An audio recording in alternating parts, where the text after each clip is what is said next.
The evidence seems to indicate that you're watching Dolly Vision. Topping up, Dolly Vision's dreaming real. True crime scene blast feel so unreal. YouTube madness like share, subscribe. Jack's on fire, burning the world's fire. Where's the baby missing shadows crawl? People whisper footsteps down the hall. Fingerprints of the dead, cold as stone. He's got the scoop, best around town known. Dolly Vision headlines, King the Beat. Truth unravels, crackling through the heat. Lost soul shining, echoes in the night. Rock the truth while live on air light. Topping up, Dolly Vision's dreaming real. True crime scene blast feel so unreal. YouTube madness like share, subscribe. Jack's on fire, burning the world's fire. Where's the baby missing shadows crawl? People whisper footsteps down the hall. Fingerprints of the dead, cold as stone. He's got the scoop, best around town known. Dolly Vision headlines, King the Beat. Truth unravels, crackling through the heat. Lost soul shining, echoes in the night. Rock the truth while live on air light.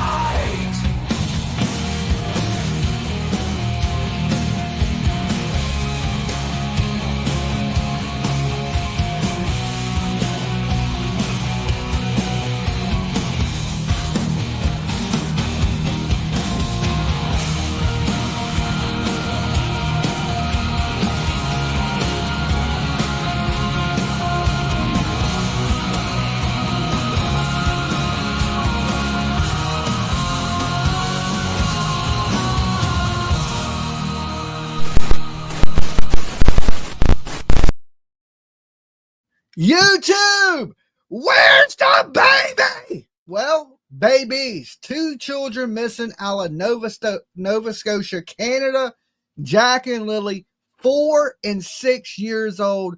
We are on day number 7, and we're going to discuss that case here with you today. But first, make sure you leave your DNA all over the like button, just in case you go missing from a bad step parent and Dolly got to come track you down. Okay, I'm going to need your DNA on file. Drop kick it, elbow smash it. You can lick the like button. I don't care. Just make sure you hit it. And if you're brand new out there, make sure you sub up, ring the bell for notifications, and feel free to share my ugly face everywhere. Now, let me give my warnings. I like to give these in missing kids cases. Dolly Vision's for entertainment purposes only. We talk news, rumors, gossip, speculation, theories, mixed with a little bit of comedy and a whole lot of chaos, completely satire. So don't take nothing here as fact. It's just my opinion, people. The caller's opinions are theirs and theirs alone, not to reflect on a Dolly. Everyone is innocent to proven guilty in a court of law. And the biggest one of them all, don't try to be Dolly at home. It is dangerous. Okay, we're on day number 7. Things are heating up. Things are starting to unwind in this case of Jack and Lily. We seen yesterday that the Canadian police, the Mounties, they came out and gave a press conference, and they said that they were scaling their search efforts back. That they were working on going back and searching some of the previous places they had already searched to make sure they haven't missed anything. And you would not see the large police presence out there. Now, it takes a lot of money to fuel these helicopters, feed these people, get all these searchers in the woods. At this point, trigger warning, people, for all you guys just tuning in, they do not believe these kids are still alive, which is super, super sad situation to be in. And it's starting to look like the parents have something to do with this. Now, we have been saying this since the last 3 days ago when we first started covering the case. We said, look, something don't add up here. There is a lot of red flags. The mother and the stepdad, which is basically her partner, I do not believe that they're married, but everybody keeps referring to this man as the stepdad. Their families are fighting, and the mother takes off and she's on a reservation with her mother. Okay.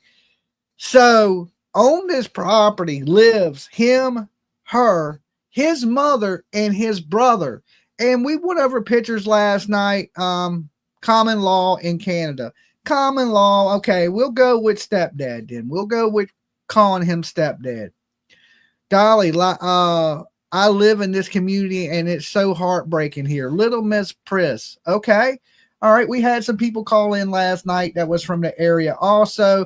And there is a lot of rumors swirling about these people. You know, they didn't have jobs.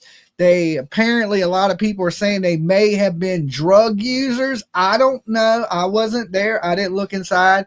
There's rumors that CPS told the mother to pack up the kid, get that kid, get the hell away from this man, that he's the prime suspect in the disappearance of Lily and Jack. Now, a lot of people are saying this is a lot like the Maddie Soto case. Okay. The mother was in bed asleep.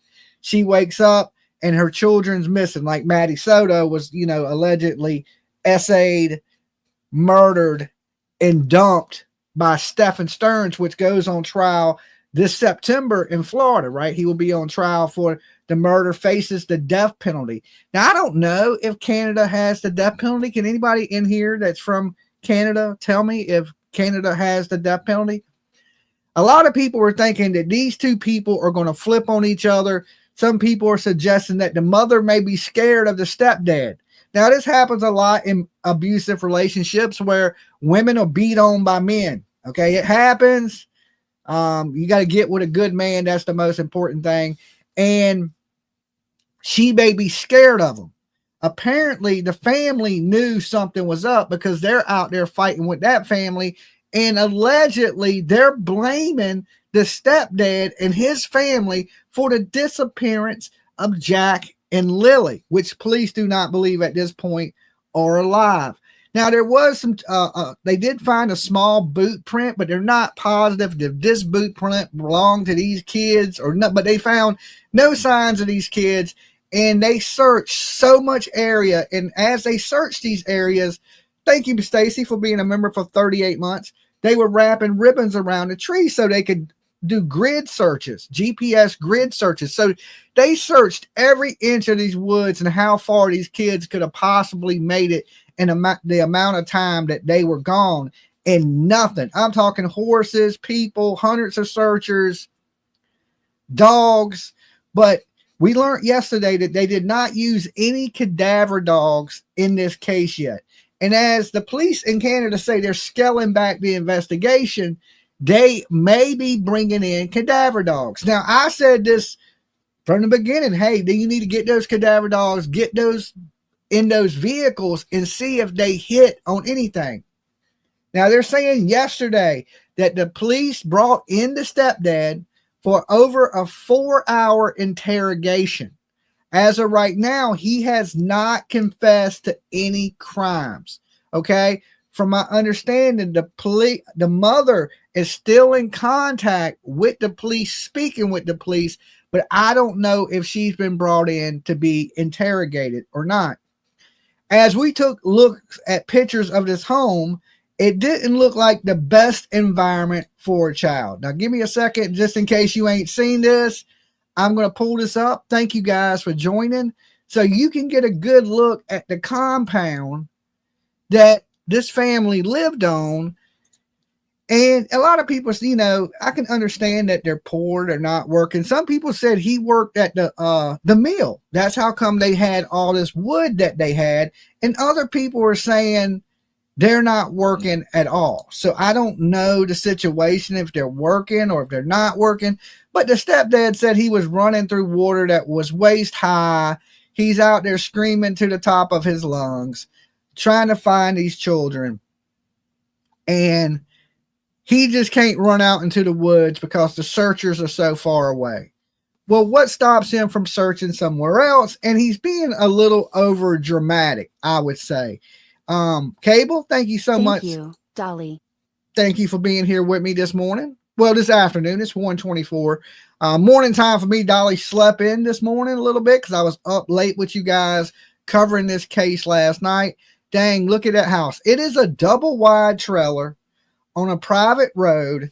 And from this picture, you can't see everything, but the mother and the brother live on the premises in a Winnebago that is at the end of this driveway. You can see it right here in the corner of the screen. You see the fence down here at the bottom. There's a Winnebago that sits right there. Thank you for joining. And they live there. So this is the door they allege these kids slipped out of, right? Which the porch itself is like clean, at least clean the porch. It's falling apart a little bit.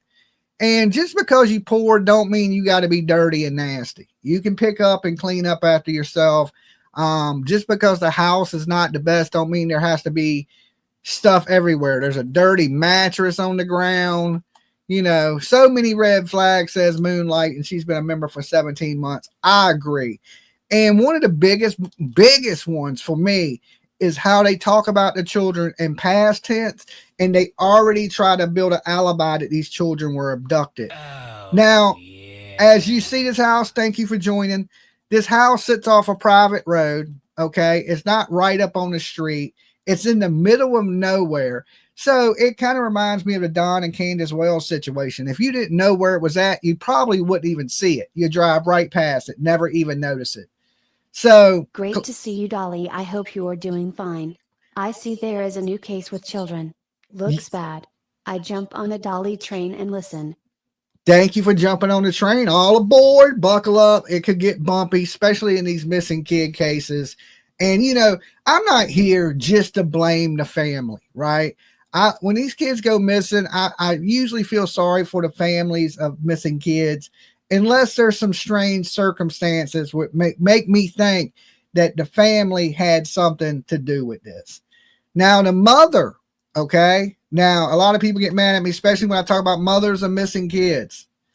Now, I've been around mothers of missing kids. You know, Brandy Neal, her kid was abducted. Super good woman. And the emotion she shows over her kids and how hard she fights for her kids every day, it shows you what a real parent of a missing kid is, okay? Then you see these other parents out here, you know, like your people in this case or your Katie Proudfoots, and they don't show very much emotion, right? Katie's starting to show some emotion. I don't know if it's for show or if it's, you know, legit. But the mother comes out and she's basically Trev's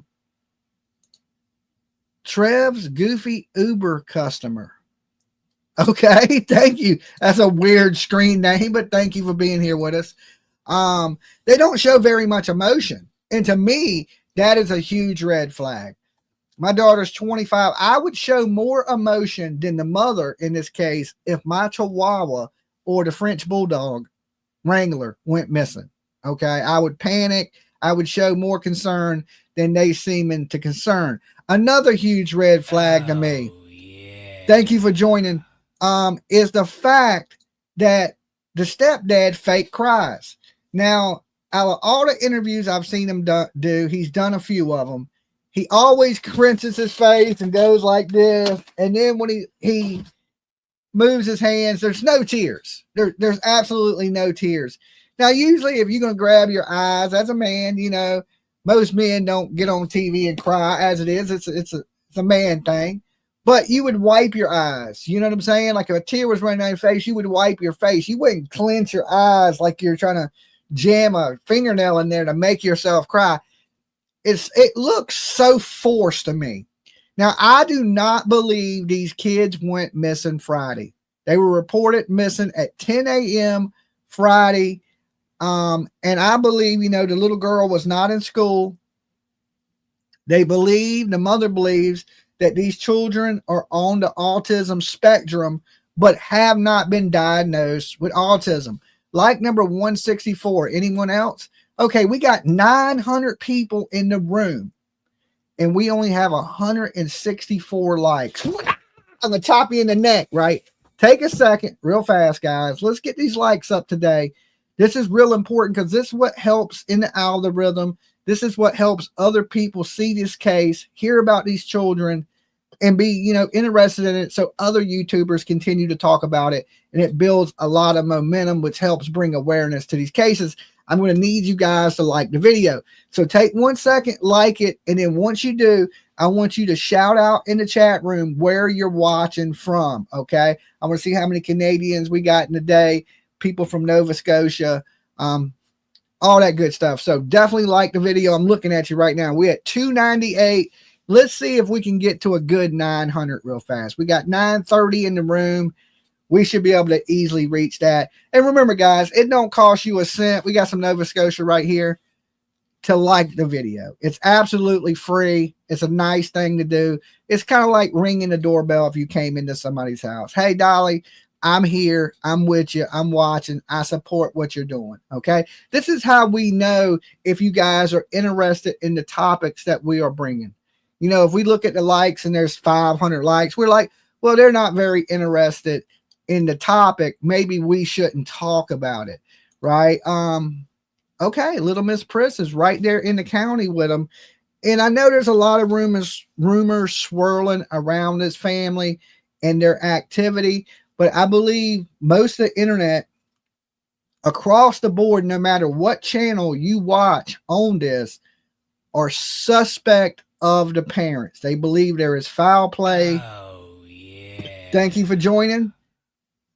Everybody is pretty much on the same page with this. Will an arrest come today? Right? As they're backing off the search, you can believe that they're at this property spraying luminol, Red Star, which is another thing that detects blood, interviewing the family that is on the property. Now, the stepdad has made it like the mom has just took off and left. But here's the thing. This is not her home. This is his home, and his family lives there.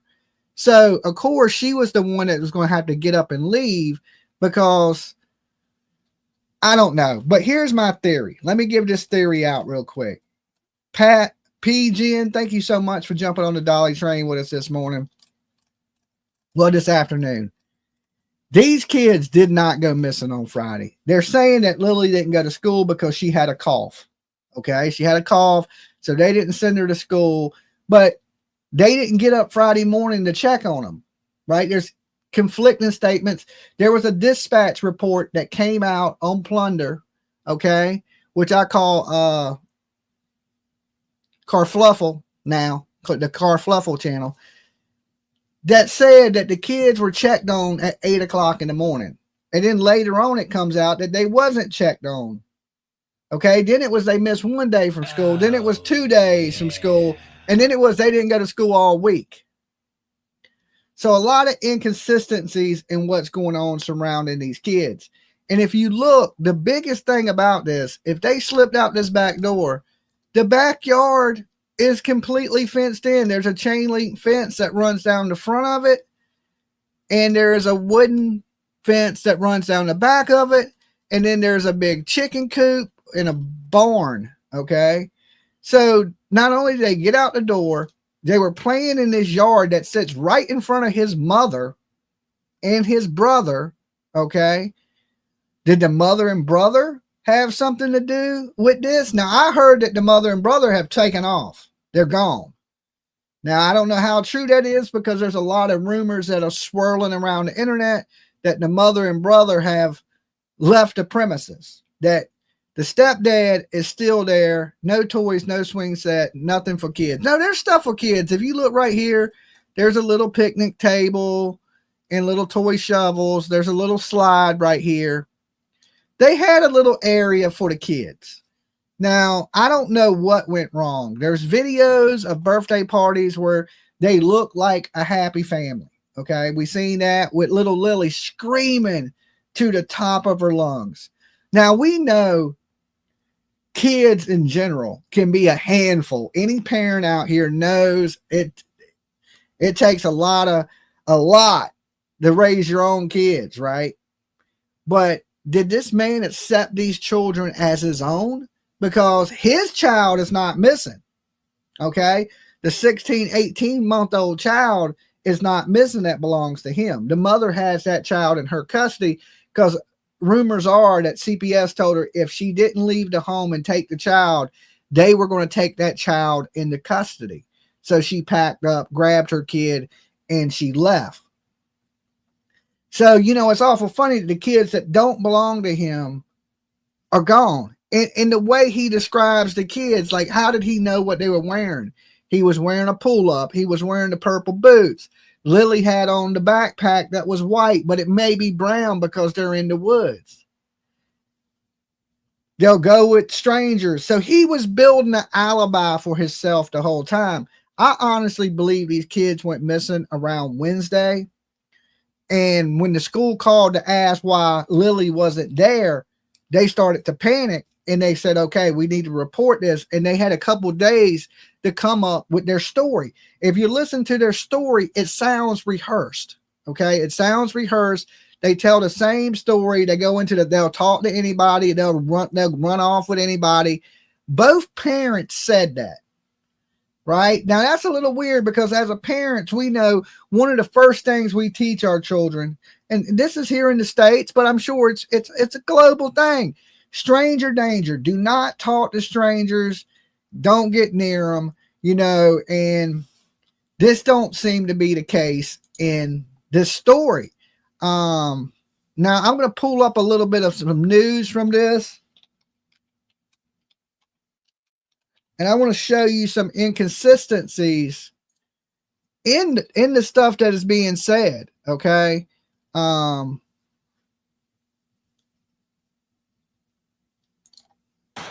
Scotia's RCMP has scaled back its week-long investigation for 2 missing children. We're transitioning from a full-scale search to searches of more specific spaces that have already been searched by our teams. We're not packing up, and we're not giving up.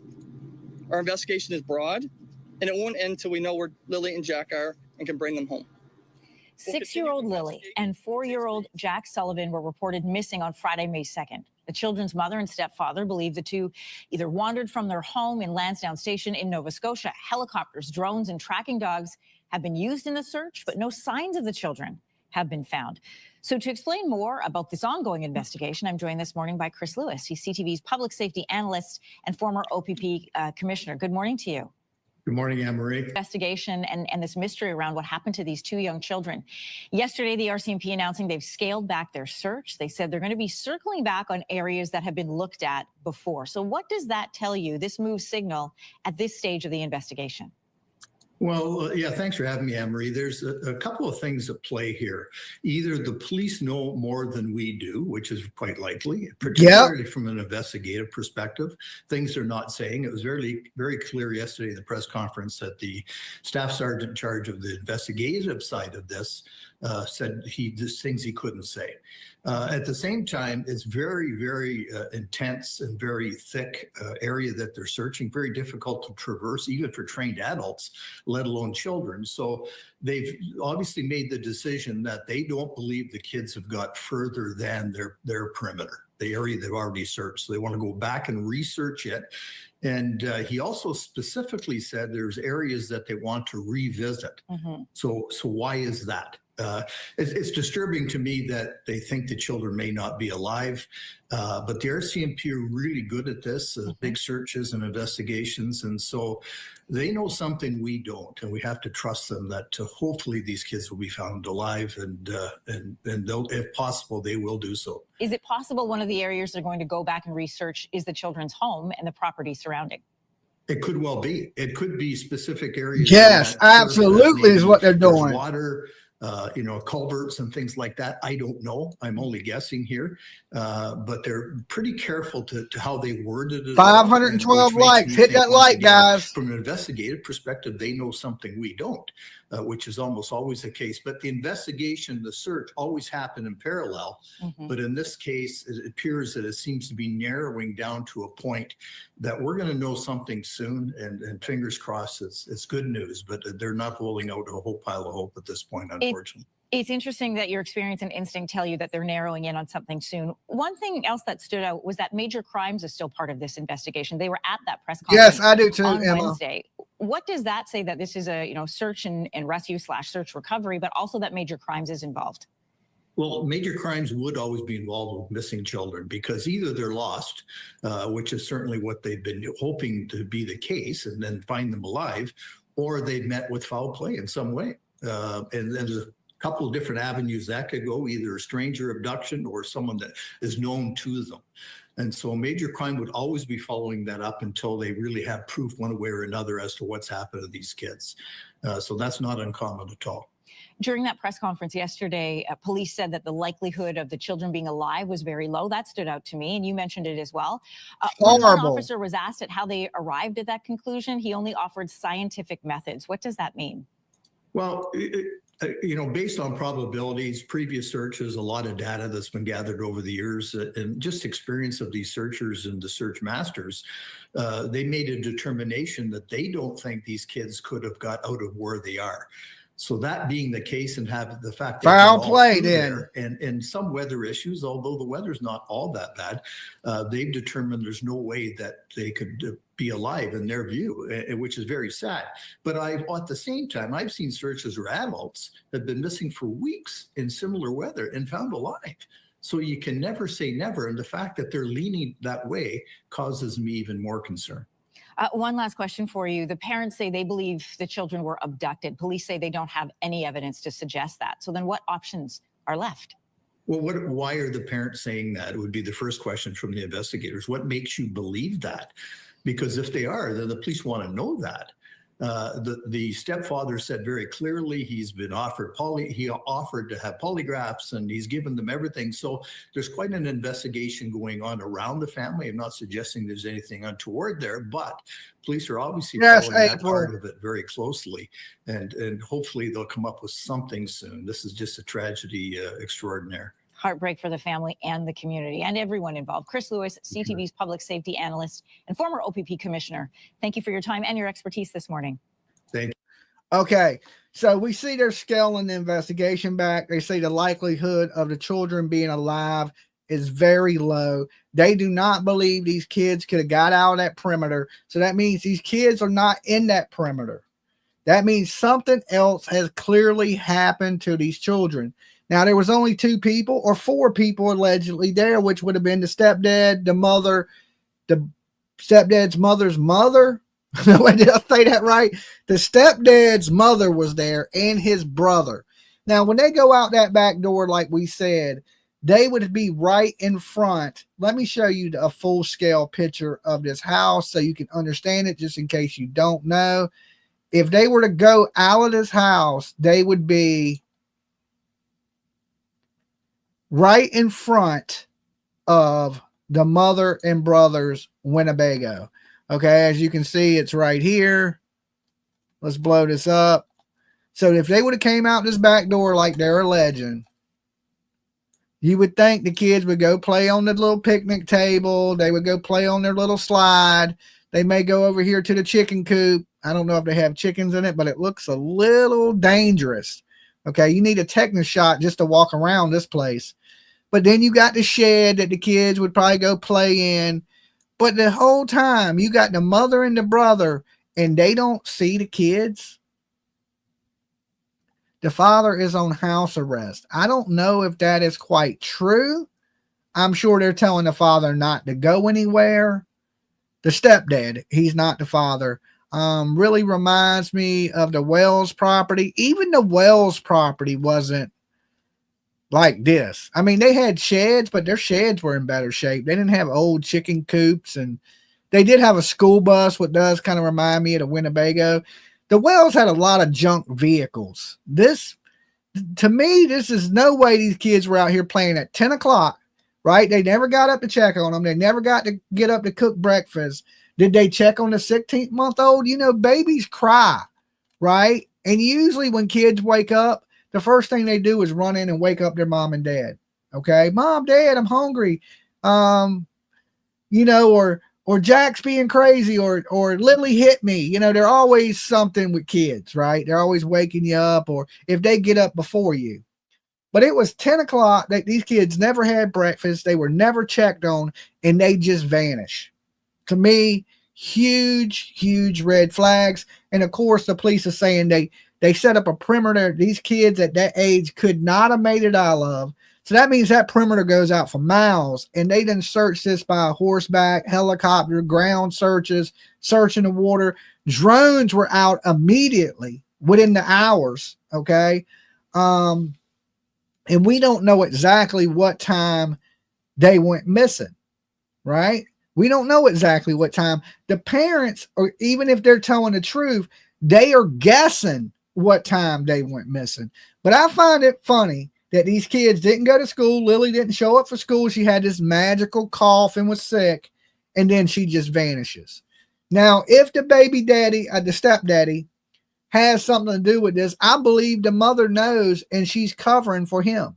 Now, will her family talk her out of covering for him? I think that will be the case. I guess you'll see the new video eventually. Okay, I'm about to play that stuff that you sent me right now, PJ. Nova Scotia's RCMP has scaled back its week-long investigation Okay, for hold two on. missing children. I just played that one. That's the wrong video. Sorry, it's this one.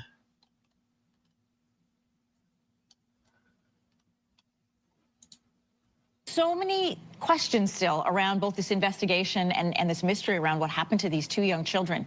Yesterday, the RCMP announcing they've scaled back their search. They said they're going to be... Wait.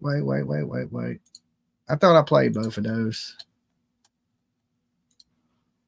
Nova Scotia's... Yeah, I did. Okay, so we covered that, the latest, most recent stuff on that that's out in the news. But as of now, the children haven't been recovered. They're scaling back the search, which means, look, when they have the crime unit out there, this is turning into more of a criminal investigation. We should, it was easily to tell that when they brought in the stepdad for a 4-hour interrogation. If they're talking to you for 4 hours, they believe you have something to do with it, and they're trying to get you to confess to the crime. Now, whoever talks first usually is the one that walks first. But I believe these people are in on this together. And I don't believe them children are anywhere near that property. At this point, I'm hoping that they have cadaver dogs inside the vehicles that they drive to see if these children were possibly unalived and moved in those vehicles. Okay. Because if they're not in that perimeter, they're not on the property. I'm assuming that they're going to be inside that double wide trailer. No death penalty in Canada. Okay, well, that is terrible. So you can get away with killing people in Canada and just spend your life in jail. Okay, that makes me not want to live in Canada. Okay, makes me not want to live in Canada. But you live by there. I'm pro capital punishment. I believe in eye for an eye. You take a life, you deserve to lose your life. And as a parent, it's your job to protect your children. And if you're not protecting your children, then you're just as at fault as the person that hurts your child. So allowing something like this to go down is just unbelievable. So let me pull up something else for you guys real fast. Give me 1 second. But like I said, when you see the house, it does kind of look like they didn't take the best care of the situation that was going on there. And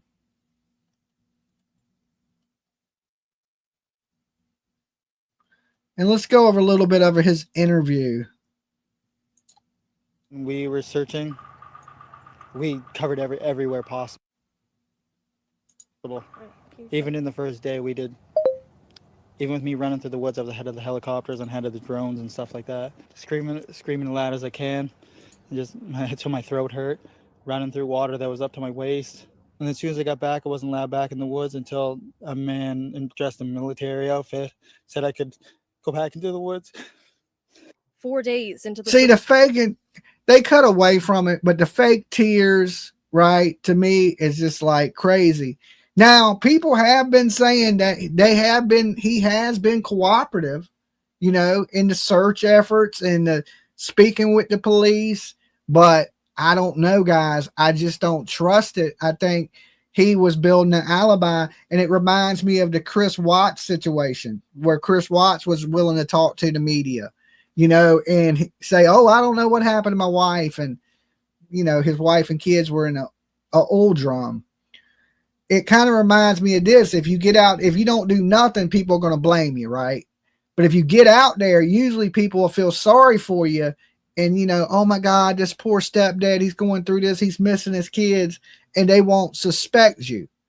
But his behavior of way he talks about the kids and saying things that he had no way of knowing unless he knew firsthand what the kids were wearing because he had seen them or had seen them last, of why would the kid take her book bag to go outside, right? So the book bag's missing. They put on rubber boots, but he's wearing a pull-up diaper, which he says he don't know how long the pull-up diaper would stay on him. But yet they just vanish. And you notice they haven't put out an Amber Alert because there's no signs of abduction, right? If there's no signs of abduction, then they don't think these kids are there any near major roads. There's major roads. Yes, they live off, you know, a road that it is traveled. It's a rural area, but there is people that come up and down the road. So if the kids were out there playing in the yard, see, I will give them this. If I don't think they're the good parents that they describe themselves as. Oh, we don't let the kids go out and play by themselves.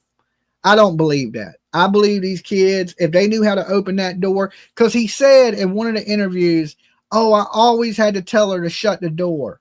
You know, I always was getting on to them about shutting the door. So these kids were going out this door. They knew these kids could get out this door.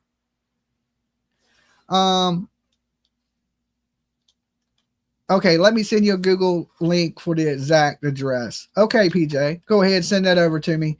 So they knew these kids could get out the door. Now, if you have kids that are on the spectrum, 90% of kids, by the time they're in their teenage years, elope, right? They run away. Especially kids that are on the autism spectrum tend to like to run or to wander. So you have to take precautions in this. Here in Virginia, we have a kid that's ran away 3 times. He's a young boy that has autism. And the bad thing, he lives in a rural area too. And there's lakes. And the last time they found him near the horses. He went to a horse stable and he actually took a blanket with him, and he ain't scared. He ran away out with a blanket and went and stayed with the horses, right? Just a little kid. But this is the 3rd time he's ran away. Now, listen, the first time I'll be like, okay, well, the parents, y'all need to do something to make sure your kid don't do that again, right? They found him. The 2nd time they found him. And the 3rd time they found him. Virginia's pretty good about finding you. One time they found him near a pond, which was scary because I'm pretty sure it's 4 times. Okay, I know it's at least 3. I've seen them on the news at least 3 separate occasions. Same kid, right? He's a runner. But you would think after the first time, you would put locks on your door that the kid can't get to. You know, locks that are at the top of the door, even if they're little just latches or anything like that. If they knew these kids were getting out the sliding glass door, why didn't they take any precaution to make it where this door was locked, where these kids couldn't get out of this door? And they made it out like, oh, we can't hear the door. So they're trying to take away any guilt or responsibility that they have in the disappearance of these kids. Oh, they talked to anybody. They could have, abduction, check the airports, right?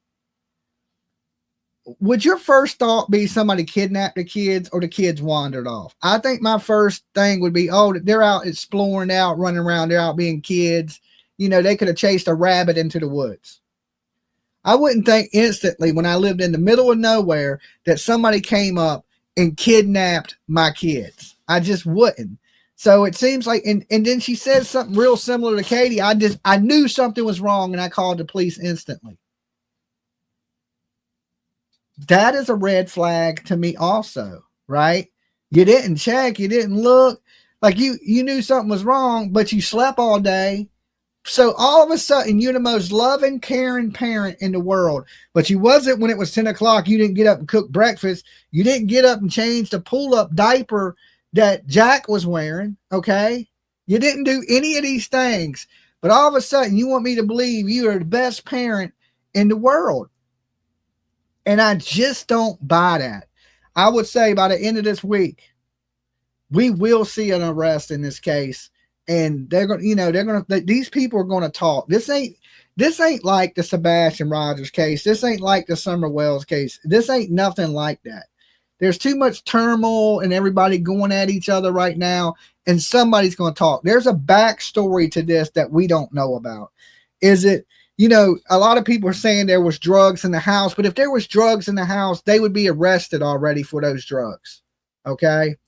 A lot of people are saying CPS seen drugs in the house, or signs of, you could have paraphernalia in the house.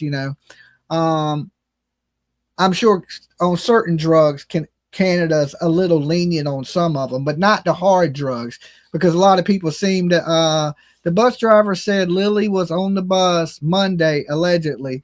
We don't know who's who. Okay. So Monday, if that's the case, then little Lily was with us. Right. But what about Tuesday, Wednesday, Thursday? That gives them 3 days of this child not showing up for school, not being seen. And who's the last person to see these children alive? Who was the last person? Is it just the mother and the stepdad? Or is there somebody outside the family that may have seen these kids? You live 1.5 hour drive from them, familiar with the area, Indian Brook. Where's mom? Is the family? Yes, the mom went to the reservation, right? Apparently they got out in the front yard and they had a carfluffle, a fight. Okay. And, they went their separate ways, and the mother has dropped all her social media. Okay. So I guess,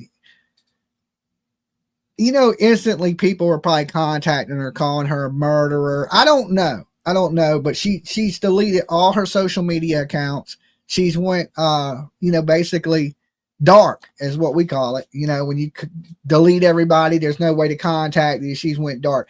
But the police know she's on the reservation. They know she's with the mother. So it's not like the mother's on the run. The mother's just right now stepped away. She's not doing media. She's not talking. She's not doing any of these things. When you start seeing these people start to lawyer up, that's when we know something's going on, right? Now, the stepdad's acting like he has nothing to do with it, that he'll take lie detector tests. He'll do whatever they asked of him. But, my thing, I don't believe in these lie detector tests. I never have. Ted Bundy passed a lie detector test. Chris and Katie Proudfoot passed them. Seth Rogers passed. At this point, I believe anybody could pass one, right? Line their ass off and pass, because it goes with if your heart beats fast, or if your nerves, or you're shaky, or it just is not accurate. There's people like that are so narcissists that lie, that compulsive liars that believe their own lies. So if you believe your own lie, you would get on a lie detector test and tell the truth, right?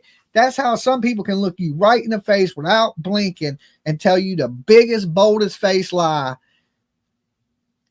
without even flinching, right? And I just don't trust these lie detector tests. I just don't. Because just say, if you was questioning me about something I didn't do, I'm naturally going to be nervous. Okay. Police scare me anyway. I don't like the police. I don't like being around the police.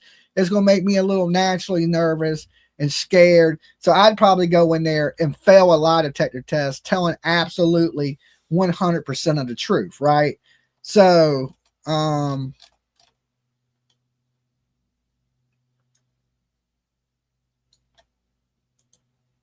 me copy this address. Did you want me to Google Earth this?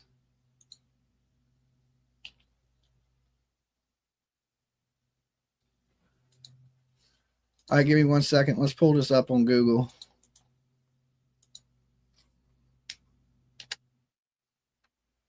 Here's the street view of it. Search for his missing stepkids a little. Hold on. I'm going to pull this up. This is give us a little look at the surrounding area of, let's go this way. You can see there's their little private road that you would have to go down to get to them. Now, if the kids were in the back, let's say you're driving by, you couldn't see that. You couldn't see that if they were in this fenced-in area back here. You wouldn't be able to see that, right? And then all this surrounding area is nothing but woods, right? You can see their house. Oh, I went the wrong way. How do I turn this? Okay, here we go. So you see there really ain't nothing.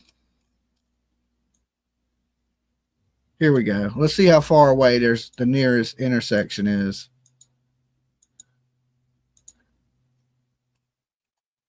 There's nothing.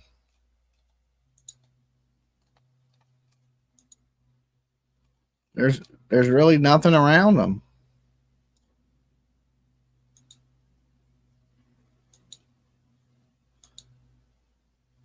Okay, let's see what this is. Now there's a little dirt road here.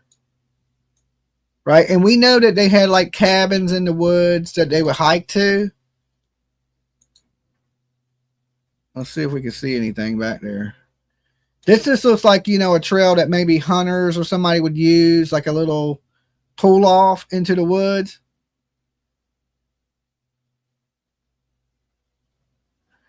Yeah, and I don't know. What's the chances of both of them running off and both of them not coming back? Let's just say Jack got hurt. Would you think Lily would run home? You know, she's the older one of the two. And believe this, if they were out in the woods, Lily can scream. I mean, that child is loud. She is super loud, okay? And we seen the video where at the birthday party, and she was just screaming to the top of her lungs. There is nothing around this. Even if they were to walk down the street, let's see, another little pull-off road with a private gate. You can see where they got it chained across it. But let's go the other way. Let's go the other way towards their house.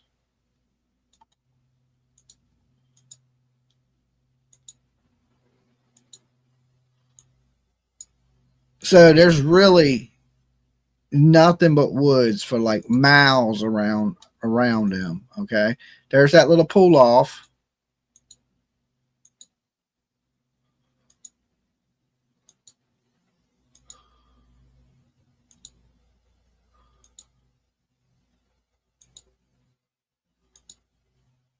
And then we get to their house. Okay. But down this way, let's see how far we go. I haven't seen a lot of like big lakes like right there by, which is a good sign because, you know, you wouldn't want a lake to be right there. Okay, there's something right here to the left. Oh, yeah. All right, let's see what's down. Here's a road. Here's another road. I don't know what this goes to.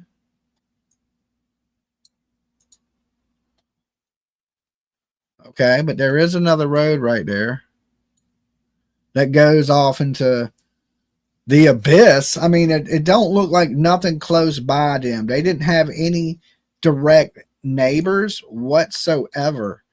And I mean, they're way down here. So this road's a little ways up, but there's still nothing. Let's go a little farther, see if they have any neighbors. And this is an 80-mile-an-hour road. Good Lord, they be flying in Canada, don't they? Okay, now we got another house. Okay, so this is a little ways before we get to the next property, which is right here. Let's see what else is down here. We got some tracks, and then of course we got another house. That's why when we seen, you know, they were doing the press conference, that we heard the train going by because there is some train tracks here. So, but there's nothing super close. There's one or two neighbors within, I would say, a mile of their house. And this is an area like you could say, okay, well, what about child predators? Do we have child predators in the area? You got to remember, there's just not much here. So if there is, they would be far away from this property.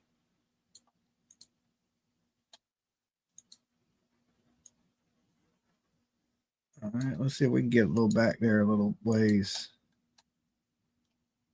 They have a satellite on a pole here. You see a lot of trash and wood in the front yard.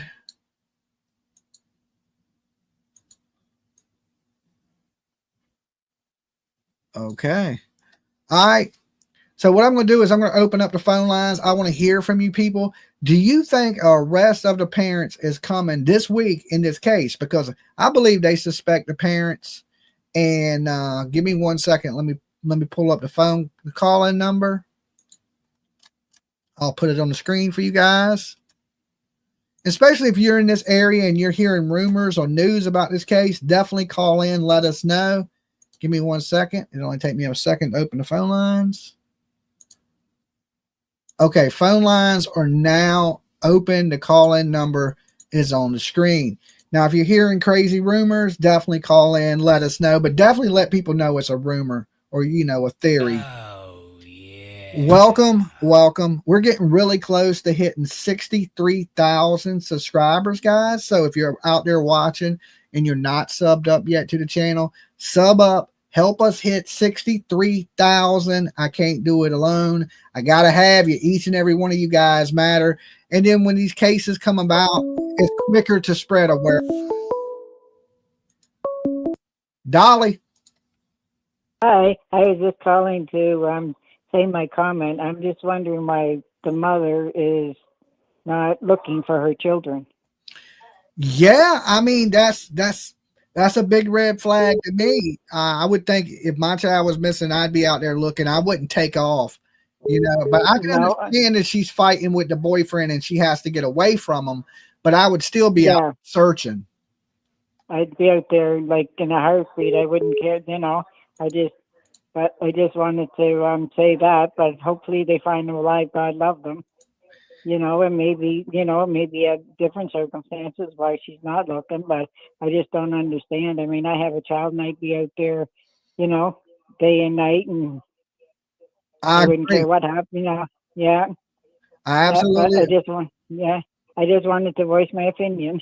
Okay. Well, thank you for calling in. All right. Thank you. All right. Peace. Bye. Okay. That is true. We're seeing a lot more of this when kids go missing, that the parents are not going out looking. Dolly, you would call 911. Absolutely, I would call 911. But I would first go out, check the perimeter to make sure the kids wasn't out there. It's just like Katie Proudfoot said. She woke up and she was panicked. This lady said something similar, that she woke up and panicked. When we first seen Katie, she had lack of emotion. We see this lady, she has lack of emotion, and she took off and she's not searching. Now, just because you're searching don't mean you're innocent, okay? Like the stepdad, just because he's out there searching and, acting the part, don't mean that it's legit. It could be all fake. Oh, yeah. Dolly. Hello. Hello. Hi. I have to ask a question. Okay. Who's this and where are you calling from? I'm calling from Dartmouth, Nova Scotia. Okay. And I'm watching the YouTube videos on the missing children. Yes. And I have a question, if you're able to answer it. I'll try my best. What's your question? It is, where's the biological father through all this? I've heard different things about the biological father, which is, right now it's just a lot of rumors. I heard he was in jail at one point. I've heard he's changed his name. Different things like this. I don't think the biological father is too involved as a parent. Oh, okay. So I think he's a little bit out of the picture, but right now that's just all rumors. I couldn't say for 100% for sure. Because I heard that the stepfather was in prison. Okay, there's some rumors saying that he's in jail. He's on house arrest at his mama's. No, okay.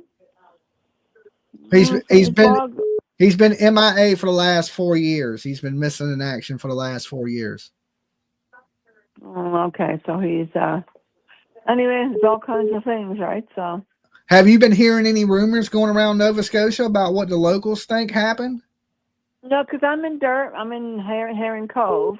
Uh-huh. And my daughter's a teacher, and my daughter's like, Mom, come on. She says, the husband and the wife had something to do with it. So. Yes. I mean, I think everybody is thinking that. So I know that the mounted police and the police there are thinking the same thing. It's just being able to prove it. Yeah, exactly. Yeah, well, they'll prove it. Yeah, I think we're gonna get answers pretty quickly in this one. Somebody's gonna end up confessing because they're kind of boxing them in to, the kids ain't ran away, the kids are not in the woods, so somebody's responsible for these kids, and hopefully we find out who that is. What I'm thinking is, she's got a child right here. She's got a new baby. He's got two kids he's got to pay child support for. And I know the little girl, I saw a little video on TV where the little girl had a birthday party and she was screaming. Yes. Her lungs. Lily, she has some powerful lungs. She does. So if she was out in those woods hurt, she'd be screaming where you could hear her for miles. Oh my God. Yeah, I know. So that's what makes me think. Go ahead. That's what makes me think that the kid's not in the woods, because she has such powerful lungs. She'd be screaming for help, and they haven't heard a sound of her, and they've been searching through the nights. So you would hear that child crying and screaming. But they're saying at first they were nonverbal. They're verbal. Come on. Yeah. See a little girl at the birthday party, she's screaming her lungs out. Yeah, well, I think they were referring to as she's not well at communicating. But then in the second sentence, they say, well, they'll talk to anybody. They'll go off with anybody. Well, which one is it? Is she nonverbal? Is she verbal? Is you get a little bit of a mixed message. But I believe they're saying that to build their out. Like, oh, they could have been abducted. But the police don't do that because there's no Amber Alert. All of a sudden, they want the Amber Alert, but they know exactly where she is. So that's not going to work anyway. That's my opinion anyway. Yeah. So. Well, hey, I appreciate you calling in. It was good talking to you. Where are you from? I am from Virginia in the United States. Oh my gosh. I was there once. Was you in Virginia? I love Virginia. Oh, cool. Yeah, that's where I live in Virginia. Norfolk. The Norfolk area. Norfolk? Yep. Norfolk? Yep. I was in Virginia. I came from Dartmouth, Nova Scotia with my first husband on a motorcycle. And we drove all the way to Virginia. Yeah, it's nice here. I enjoy it. I mean, for people that ain't from Virginia, Virginia's a nice place, at least to visit. Exactly. Yeah. All right, you have a great one.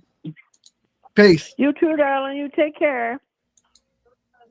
Thank you for the answers. All right. So there you go. So let's see. Dolly. Doug. From Tennessee. What's up, Doug?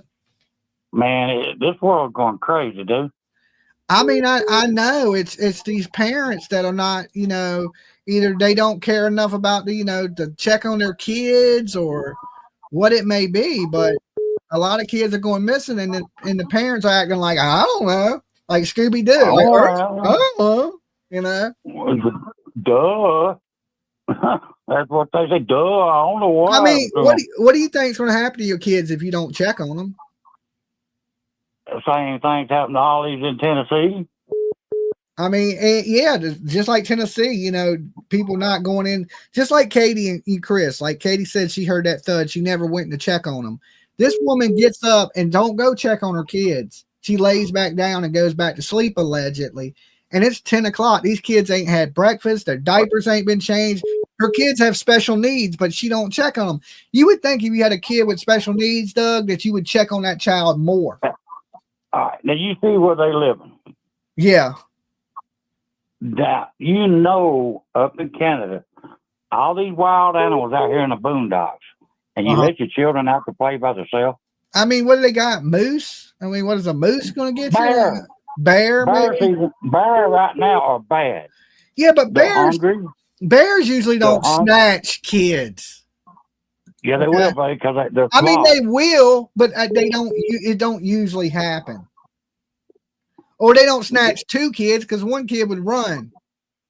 Yeah, but I'm just saying, you don't let your children out to play in the dang boondocks by themselves. And there would be signs of a bear, blood. You know what I'm saying? You would hear the kids screaming when they got attacked. But I mean, I don't live in the boondocks. But when my kids went out to play, I sat on the front porch and watched them. Coyotes? They got coyotes? Wolves? Yeah, but I'm just saying, if they would have been out there watching their kids, they know what happened to them. Yeah, they need to hold, these parents need to be held responsible. And that's just like Somerville's parents, the Proudfoots, Seth, every one of them need to be put in prison till they talk. I agree that they should have these people at the police station until something's. No, not at the police station. Not at the police station. Do them just like they done that guy. Richard Island? Yeah, put them in prison and leave them there till they talk. Yeah. No courts, no nothing. The problem with that is, the whole problem with that is, what if you're innocent there, Doug, and you didn't do nothing? Now you're sitting in jail. You're going to talk, though. Somebody's going to talk. Yeah, I believe that to be the case, too. I mean, like Somerville, Mom and Dad, if they were sitting in prison, didn't get to go out, didn't get to do nothing, none of this stuff, they would eventually tell where that baby's at, or you just going to stay here the rest of your life. Yeah. All right, Doug, I got somebody. Like I say, the last people to see them. I got somebody calling from Nova Scotia, so I've just missed it. I want to take that call. All right, brother. You take it easy. I hope they find them poor kids. All right, peace. Later. Dolly. Hi there. How you doing? I'm doing pretty good. How about yourself? Awesome. I'm glad I got through. I just wanted to bring a couple things up real quick. My name's Jillian. I'm from Halifax, Nova Scotia. Okay. And I'm about an hour and a half drive away from Pictou and maybe 45 minutes Indian Brook, where the mom went. Three things. First, about autism. The second, about animals, and third, about actual Nova Scotia linguistics. Okay. So the first is we have an amazing autism testing in Nova Scotia at the IWK hospital. Again, it's about an hour from Pictou. The schools are well trained. They do a lot of training. What I am seeing in that child is actually possibly maybe from the video, just a quick guess, ADHD and not proper behavioral what do you want to call it? I have a 26-year-old daughter. The way you raise your children, okay, so it could be that and maybe some, but anyhow, aside from that, animals, we do have cougars.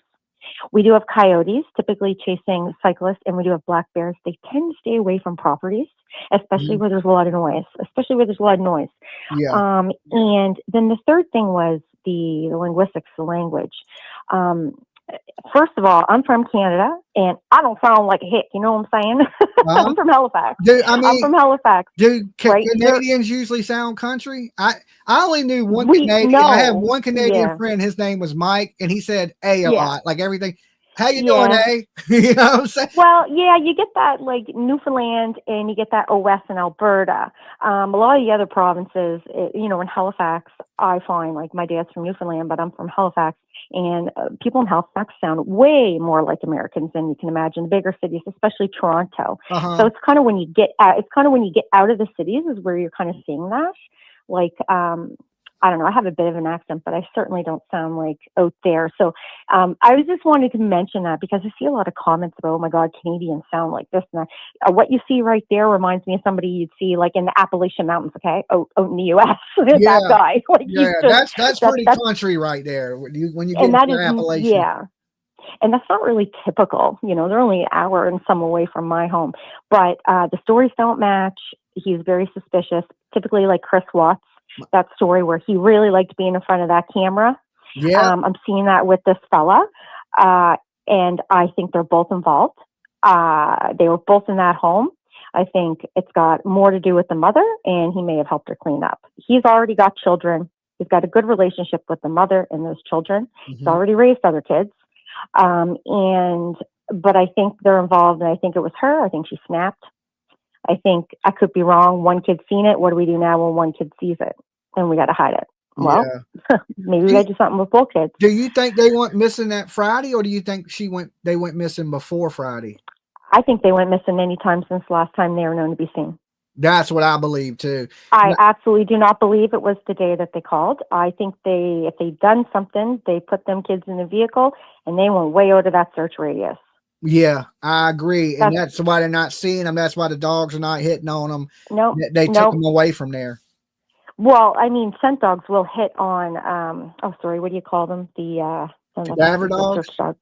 Cadaver dogs, yeah. I mean, if something happened in that house, they're going to pick something up because they would have panicked. They would have had them in that house for a couple hours before they thought of where to go, what to do. Now, I could be wrong. Unfortunately, I really get physical feelings when I'm watching people, when I'm watching the way they talk, the way they're using their language, and the way they're moving around. The mother, I kind of found when she was saying something, she would look up at that reporter almost for validation. I don't like that. It makes me very uncomfortable. And I'm not pointing fingers. I don't know. I certainly hope it's not true. Yeah. But it does seem to me quite suspicious. I don't think animals know. We get some reports, but I've lived out hour and a half out of the city, and not once did I ever see anything than rabbits and some deer. Or foxes. They really don't tend to come close to properties.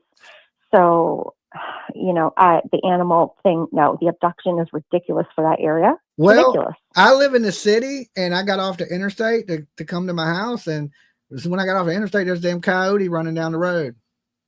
Yeah, well, we see more deer in Nova Scotia. You're going to see more deer.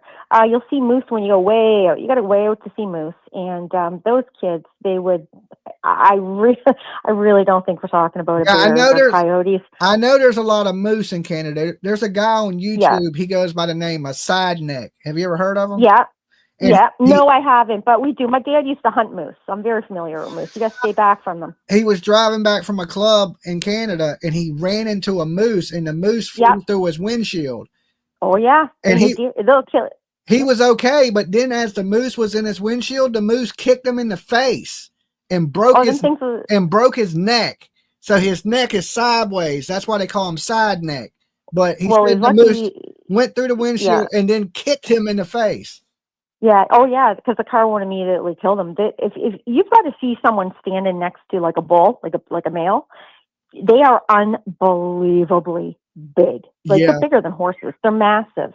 And I don't know if this is actually the season for mating, but when it's mating season, you don't go near them. But I'm just going to say, I don't think there's any animals. If a coyote came, you'd be seeing one coyote or one cougar.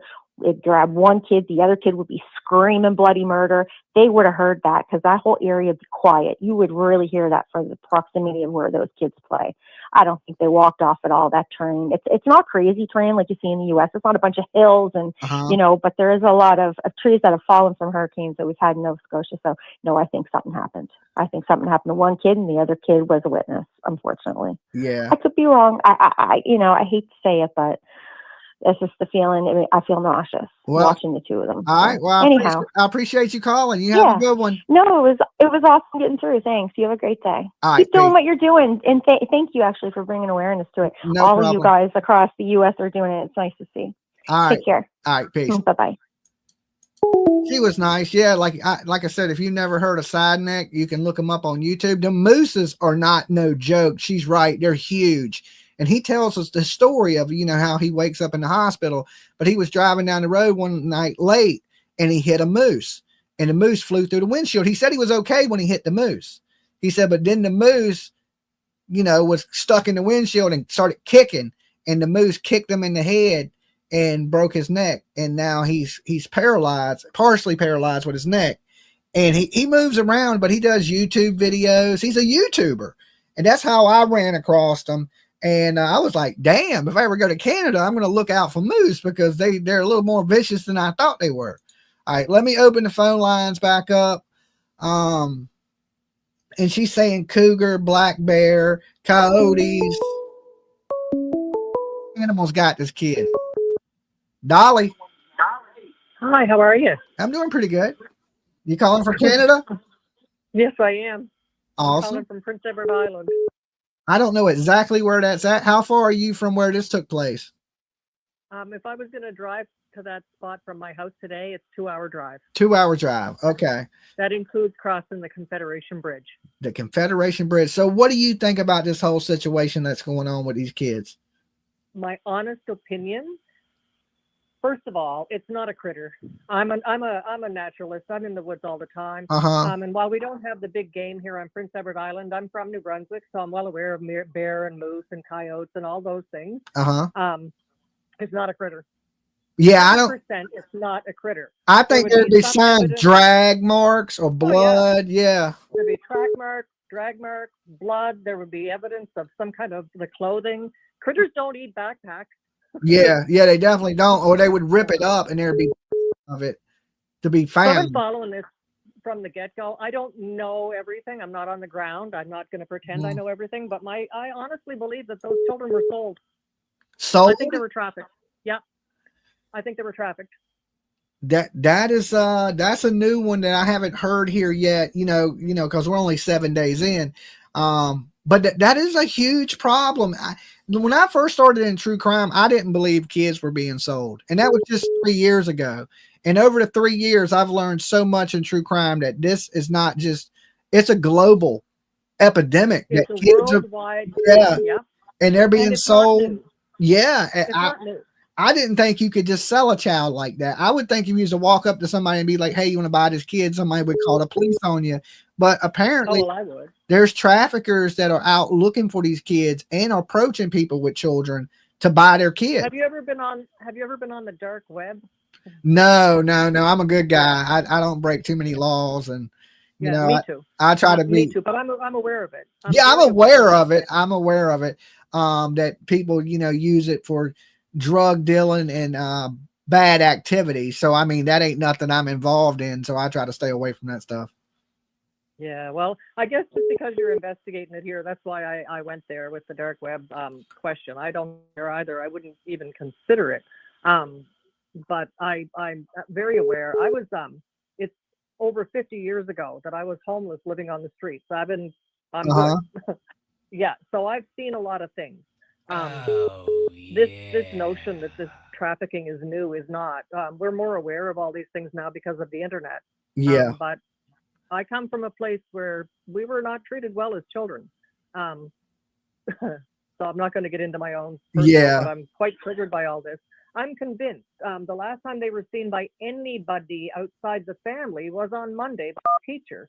So the fact that they were reported missing on Friday morning doesn't mean anything to me, except for they've been missing since probably Tuesday. Yeah, that's what I said, Tuesday or Wednesday, and they're just now reporting it because their story sounds rehearsed. They almost said the exact same things, and they were separate. They wasn't even together when they were saying it. And they were saying almost identical things, like, oh, they'll talk to anybody. They're outgoing. They'll get in a car with a stranger. And I was thinking, well, that's bad parenting, because you would teach your kid not to talk to strangers and not to get in the bed, don't leave with anybody, but they make it out to be like they're great parents. I just don't buy it. I think they were providing a possible scenario, hoping to distract the law enforcement. I think that's what they were doing. They were suggesting that their kids are so friendly, they'd get in the car with anybody, and my theory on that is that they think the police would go, oh my God, the kids have been abducted. We won't look at the parents anymore. We'll look elsewhere. Yeah, especially when the stepdad was saying, check the airport. Say that makes it sound like they're not even in Canada anymore. Like they were exactly, and they were both blaming no Amber Alert when that's not what Amber Alerts are for. Amber Alerts are specifically for if you know a child has been abducted. Yeah, they usually got to have a description of a vehicle or something. That's right. Or that the person is with somebody and they're in immediate danger. There's no signs of that, so there's no, there's other things that they issued, but the Amber Alert, it's weird because sometimes here where I'm at, they'll issue Amber Alerts without that stuff, and in some cases they don't. So I don't know. It's kind of touch and go on them Amber Alerts. Yeah, they have a protocol. I really think that should be adjusted, especially for young children. If a young child is missing, that should be, to me, Amber Alert. If they can't survive on their own, I think it should be immediate Amber Alert. 100%. 100%. Yeah. No, I'm really I'm looking at the screen now with the picture that you have on TV there at the house, and it's just like the dogs alerted to the driveway, and that was it. Nothing beyond the driveway, and I just can't help it. My gut is just screaming. Those parents packed a backpack. They took those kids out. and they put Mhm. them in a car with a stranger that paid them and drove away. I know that's It happens. really out there. I didn't think that till I watched the movie Sound of Freedom. Have you ever seen that? Yeah. Well, there's kids being sold all around the world, and this one FBI agent saved like over 300 kids in different stings because he was trying. His friend told him, he said, well, you're doing this and you're arresting all these pedos, but what are you doing to help the kids? And then he couldn't answer. He wasn't doing nothing. And then he decided that he was going to try to save this one kid, and that's one kid led him to 300 other kids. And these kids were being sold all around the world, being put in shipping crates and being shipped to different countries. So that's what usually they'll do, is they'll kidnap a kid from America and send him like to Pakistan or something, or they'll kidnap somebody from Canada and send them to Mexico, and they'll send somebody kidnapped from Mexico and send them to Europe, and they're doing it all around the world.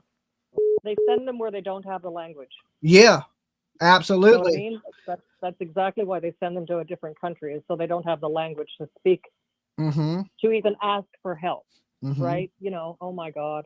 Yeah, I just. All right.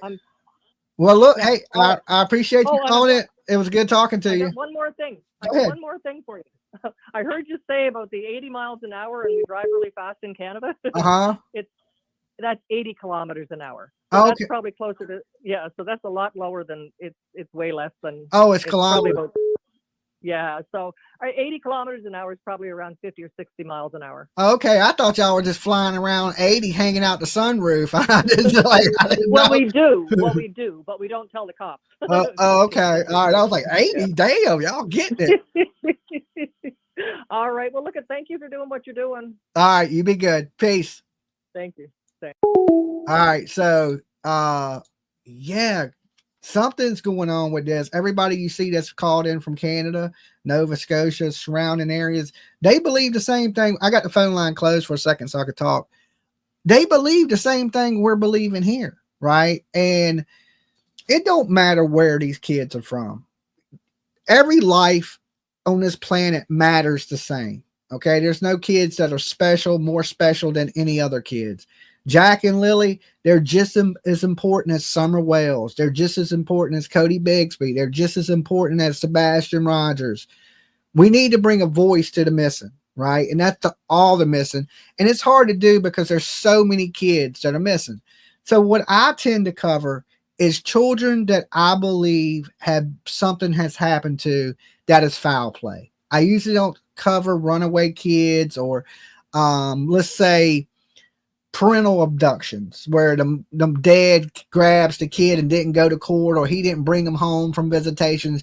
Usually when I believe the parents are, fighting and the kid's missing, I usually think that's going to turn out okay. It's when there's strange inconsistencies or the parents are saying, I don't know where my kid's at. Kids just don't vanish. Okay. Kids don't just disappear. Yes, kids do wander off, and usually within a matter of time, they're found. Sometimes kids wander off and something bad happens to them, but usually they're still found. These kids are not in the perimeter of this home. That tells me right there that these kids were taken away from there. Now, was they taken away from there unalived, or like the last caller said, taken and sold? Now, there's a lot of cases here, especially in America, for you guys that are watching in Canada, which is from Hawkins County, Tennessee, which is the Summer Wells case. Beautiful little girl. She goes missing, vanishes without a trace after a day of being out with her mother. A lot of people believe she was sold. Okay. The FBI has did a age progression photo of her. I truly don't believe that. I believe something tragically happened to this little girl and the parents covered it up. Now, I went and met with the family, went to their house, sat with them, talked with them, and I still believe something tragically happened and they covered it up. I told them that. They told me I was wrong. Of course, Dolly, you're wrong. That ain't what happened. But I never changed up with what I thought. I stuck to my guns and said, look, something tragic's happened. Now, in this situation, I don't think it's that, because listen, it's hard for something tragic to happen to two kids. Okay. Let's just say one kid went out there, got hurt. lost its life. But what's the chances of 2 kids meeting the same fate, right? Somebody says they sold her. I'm not quite sure that's the case. If they would have sold Summer Wells, unless she's in another country, high profile as Summer Wells has been with being on Dr. Phil, major news networks, unbelievable coverage on YouTube, I think she would have been seen. Okay. I think she would have been seen. But like we're talking, if you never, one thing that really opened my mind to this, and I feel so naive, and some of you guys may think I'm even stupid. When I first came on the true crime, I was dumb. This absolutely had no clue that things like this were happening, because as a normal person, as a parent, I can't imagine these things. Like, it don't even come into my mind that things like this are occurring, that people are selling their kids, people are pimping out their children. These things just don't register in my head. And I think the reason why is, I hate to say this because I'm normal. I mean, I'm a little cuckoo crazy for Cocoa Puffs, like the good kind of crazy, but I'm not the bad kind of crazy. So I don't think like that. Like, that's not in my brain. And people were like, oh, they selling these kids. They're selling these kids. And I used to always joke. I was like, look, I done drove all over the country. I've never seen a sign that said kids for sale or we buy kids, right? I've never seen it. Okay. Now, that was stupid to say. That was stupid to say. Okay. Because these monsters and these pedos and all these people, they have ways of communicating. They have signals, they have images, they have things. So if you're in that world, you know. Okay. And I was just naive to that. And I guess, you know, slowly people started opening my mind to what's going on, and not just in all these kids missing. I'm talking hundreds of thousands of kids just vanish without a trace, gone, never to be seen again. And somebody was like, Dolly, you need to see the movie Sound of Freedom. And I was like, okay, you know, I'll give it a chance. I'll look into it. And when I watched the movie, and it's based on a true story of an FBI agent that starts saving these kids on a global mission. And it was unbelievable of how many kids were being trafficked around the world. And like I said, this ain't something you can just fight here in the United States or just in Canada. This is a global problem, and it's $1 billion industry. Okay. Where there's money, there is going to be this type of criminal enterprise is what it is. And say you knock off one trafficker, okay, then another person just takes their spot. It's almost like, you know, when you go down to South America and you knock off Escobar, right? Then another person just pops up that takes the place. And this is how this trafficking is working. Anytime there's that much money and people are willing to buy these kids, it's not going to stop. So you have to shut down the traffickers, and you have to shut down these weirdos that are downloading these images of kids and things like this. Could these kids have been sold? From what I don't know, but I'm hearing these people financially, they don't look like they're doing the best. Just, you know, they don't look rich. Okay. They ain't living in a mansion. They, you know, they don't look like they have a bunch of fancy things or anything, which don't mean you're going to sell your kids. People pour all the time and raise their kids great, right? It's the love that kids need. It ain't the money. They didn't have no jobs. Maybe that explains why they didn't get up and cook breakfast. Maybe they didn't have no breakfast. Maybe these kids are eating one meal a day or something like that. Definitely a sad situation. Now, I just wanted to get that out. Now I will open the phone lines back up. Okay. Phone lines are now back open. Call in numbers on the screen. What do you guys think happened? Should these parents be in jail already? Because I believe they should have the mother and father down at the police station, and you ain't leaving until we have answers or we find this kid. It's Dolly. Register for an Dolly. Hello. Hey, Dolly. It's Southern Crew from Australia. Hey, how's it going? Good, man. I've been catching up on the case that's at hand at the moment, and boy, oh boy, where do we start? All I got to say is, and I'm not trying to be a smart ass, is the dingo didn't take the baby. Okay? Dingoes did not get the baby. I don't believe that either. I don't think it was a case of animal attack. Animals usually leave trails, drag marks, blood, clothing that's ripped off, and none of this stuff has been found. So I'm not going with animal attack. No.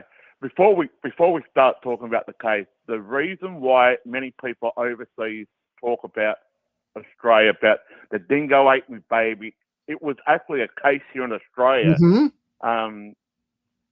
And it became a running joke that the dingo ate my baby. Well, I can say straight off the bat, no dingo ate any baby. I believe the mother and the father of the parents were involved. But apparently the court system here in Australia gave a free ride with the mother. She did go to jail for a short period of time. She got released, and then they went back to clear her name, and apparently she won the case and she was cleared of any wrongdoing whatsoever. And the story is the dingo ate the baby. So that's the running joke, and it went over to America. I know Seinfeld did it. I know The Simpsons did it. I know some others, even Saturday Night Live did it. Yeah, it was actually a crime here in Australia. But anyway, let's go back to the case at hand. Okay. It sounds to me that the two children were living in an environment where abusive parents were having some type of domestic relationship, like domestic violence relationship. I'm not saying there was any violence, but you don't need violence to have domestic violence. You can threaten somebody in a shouting match at one another, and it still claims to be a domestic violence situation. Yeah, absolutely. If you're screaming and cussing at each other, that's the same thing. Yeah, and basically, from what I am gathering, the children were neglected. They didn't get breakfast. Apparently, the rumors had it that they were the parents or the stepfather or whoever, the boyfriend, they were asleep at the time. The children were hungry. They ran out through the door, and Bob's your uncle. The children vanished like a magic trick.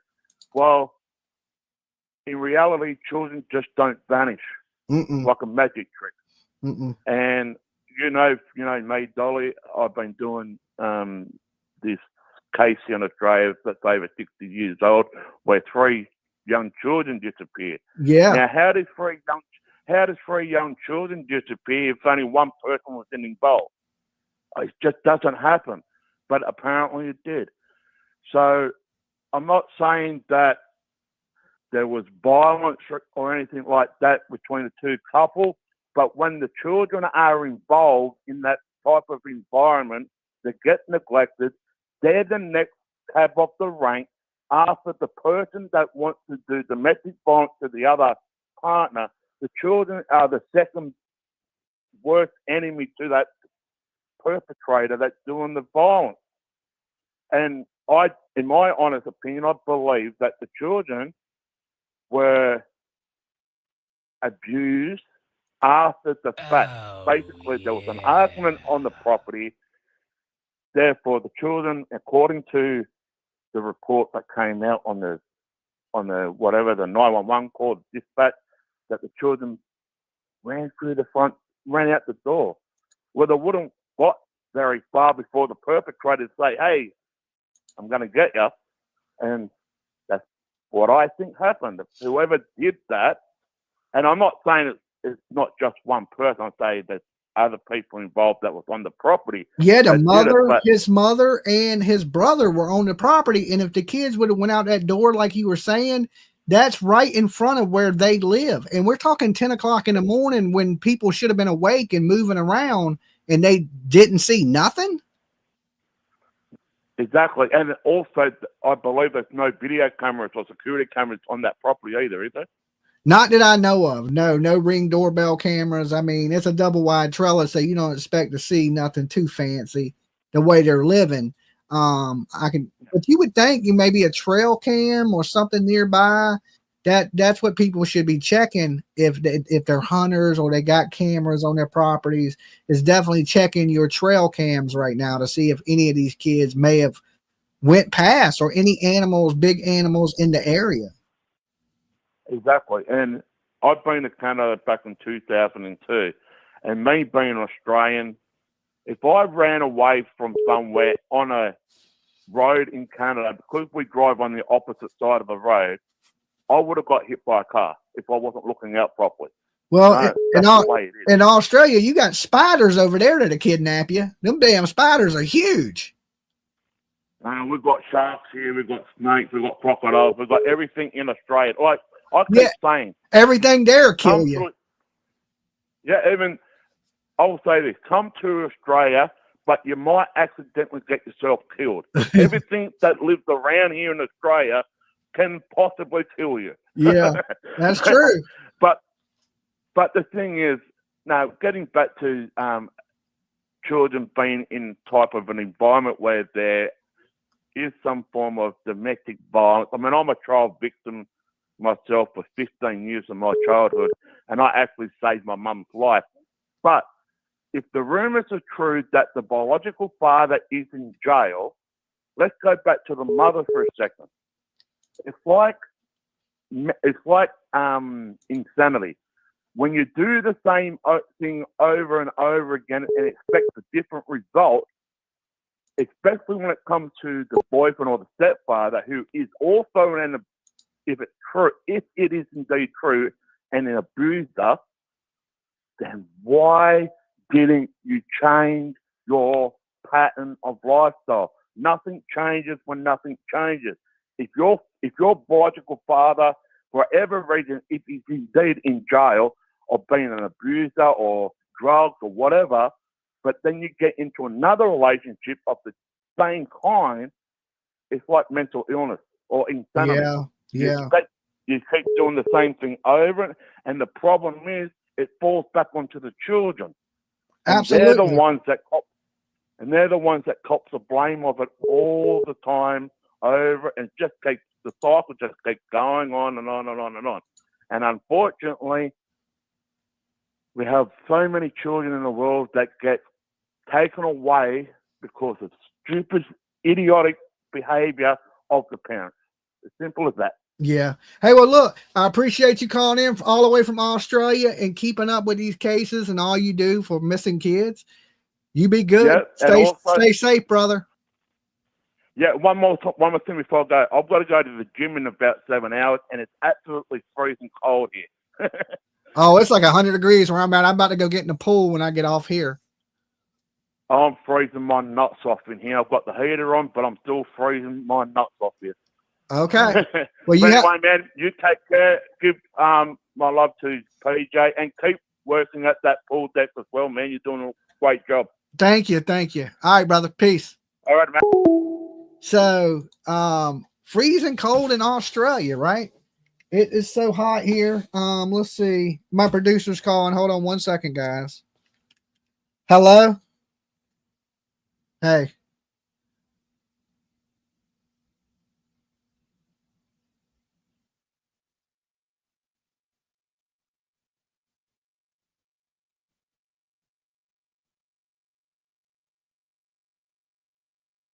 Okay, that sounds fine to me. You gonna pick it up at Saturday? Okay. Are we leaving Saturday? Okay, that sounds fine to me. All right, bye-bye. Okay, so as you know, we are hitting the road for a week. Okay, so that's my producer. She was saying, hey, we're taking a rental, right? Because our vehicles, we don't want to drive the big truck. We in my car, damn sure ain't going to make it. So she's at the rental place taking care of the rental so we can leave this weekend. We are heading to Boston to cover the John O'Keefe trial. We're going to stay at some haunted places. But we will be bringing you to YouTube. Dolly. Oh, hi. Hey, how's it going? Oh, good. How are you? I'm pretty good. Who's this? Where are you calling from? I'm calling from Canada. Canada. All right. What's going on in Canada? Pardon? I said, what's going on? Oh, I'm just watching your show here. I just tried to get through just to see if I could get through here. You made it. Oh, good. Yeah, I was just wondering. My idea was like if there was like drugs and meth and all that involved, maybe somebody took them for like trafficking. Maybe that drugs and trafficking go together. They say. Yeah, and Well, I don't know. Like maybe the parent. What if the kids got into some drugs? Yeah, that too. You know, and they thought it was candy. The next thing you know, they're in there eating it, and they something bad happens to both the kids that way. Yeah, that could be too. And there's these drugs that are going around now. Just a little tiny bit of it will kill you, especially if you're small. Oh my God! Yeah. So that's probably could happen. Yes, definitely. And you think that this mother had raised Lily for at least 6 years. Like, why all of a sudden just get rid of your kid? I mean, if you've did 6 years and it just don't make sense of why. I can't never understand why a parent would hurt their kid. It boggles my mind. Yeah, because even if they're autistic and a little difficult to handle, like you said, you've done it for 6 years. Well, it wouldn't take you that long to get frustrated. Do you know what I mean? Uh-huh. If that's the case, I don't know. I doubt it. It's probably what you said. It sounds more reasonable. Oh, God. Yeah. I just hope they're found. Yeah, I mean, at this point, the police believe that the chances of them being found alive is super low, and that it looks like it's moving more. When they say they're scaling back a search, to me that just means it's going more to a criminal investigation than an actual search. So right. I believe, and you got to remember, the police don't have to tell us everything they know. I believe they know more than they're saying. That's why they're scaling back the search. Like, they got some information that may lead them somewhere else, and they're right now trying to put all this together before they can't say it right now, probably, right? Yeah, before they make an arrest. But I'm pretty sure, this is my prediction, that an arrest will come in this case within the week. Oh, okay. And I'm 98.9% right sometimes. I mean, well, you have a lot of it. Yeah, you've been through a lot, watching a lot of these, so you would know. Mm-hmm. You would know the signs to look for, right? Yeah, absolutely. Yeah. And I see the similarities in a bunch of different cases. The only thing that's different from this is their behavior and the way that they turned on each other so quickly. That's what makes me think that somebody's going to talk. One of the families don't like each other, so they're going to talk, and somebody's going to jail. Okay. All right. You be good, and it was good talking to you. Thank you. You too. All right. Peace. So yeah, I don't see this case going very long. Okay. This ain't going to be one of those cases that is going to be, happening for a long time, and they're going to be searching for these kids for months. No, they're going to arrest these people, and then they're going to go recover. It's going to become a recovery mission. Dolly. Hey, Dolly. Hey, you got to turn me down in the background.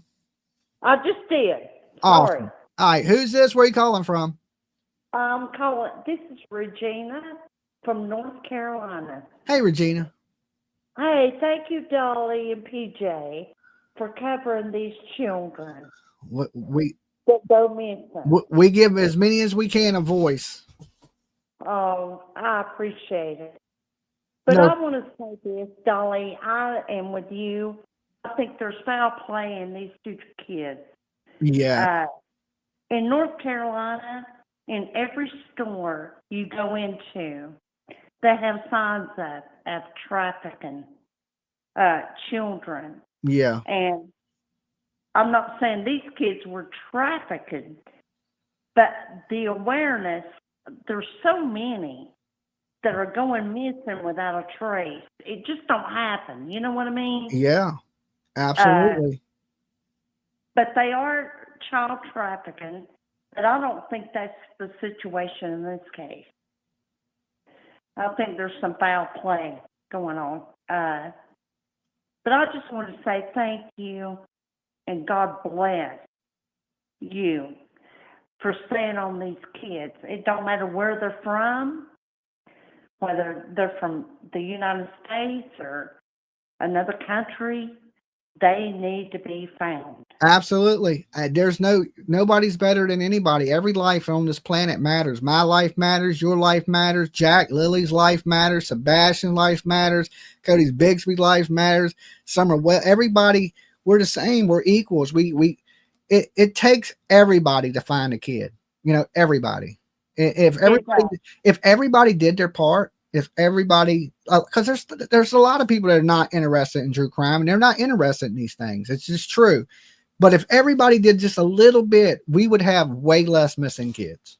Way less. Oh, amen. I'll say amen to that. Mm-hmm. I raised 2 children as a single parent. One was autistic. Uh-huh. And he was a challenge. Trust me, he was a challenge. At times I thought, oh, what do I do? How do I handle? My daughter's 25 right now, and she's a challenge. Okay, she's a challenge. Dealing with her. Well, my son still is, and he's in his 40s. So yeah. But anyway, it was a challenge. But I never once in my life raising him. My daughter was a breeze, but he was my challenge. But I never once thought about giving him to his father or putting him away or doing away with him. Yeah. Most good people love their kids unconditionally. Well, a true parent, Dolly, is as close to God's love as you can get. And I'll say that, and I'll leave it at that. Yeah. And if that's lacking, there's a problem. Something's wrong, but thank you. I just want to say thank you. You're welcome. No problem. You be good. You stay safe. Yeah, you and PJ have a good trip and stay safe of all things. We're gonna do our best. Okay. All right. Enjoy. All right. Bye-bye. Bye-bye. Okay, now I see y'all talking about Harmony Montgomery down there, guys. Oh my God, the Harmony Montgomery case, so heartbreaking. You know, I was in New Hampshire. I went to court for the Adam Montgomery trial. I was in the court, and you know, when they were living in the fit shelter, I took you guys to the fit shelter where Tone Capone's house. I took you to all these places, and I broke down crying. I couldn't help it. It hit me so emotionally in court. It still tears me up to this day to think about it. I was in the court and they had the ceiling from the fit shelter where they put Harmony Montgomery's body, and they brought the whole ceiling into the courtroom. They had cut it out, and you could see the stain and you could smell it, guys. You could smell decomp in the tiles. And this was a year and a half later when they brought that ceiling out, and they laid it on the floor for everybody to see it. They opened up the plastic and they said, "This is what's left of Harmony Montgomery." It made me cry. I couldn't help it. I couldn't hold the tears back. It was just like, I looked at the jury, and these are grown ass men too. They're crying. News people are crying.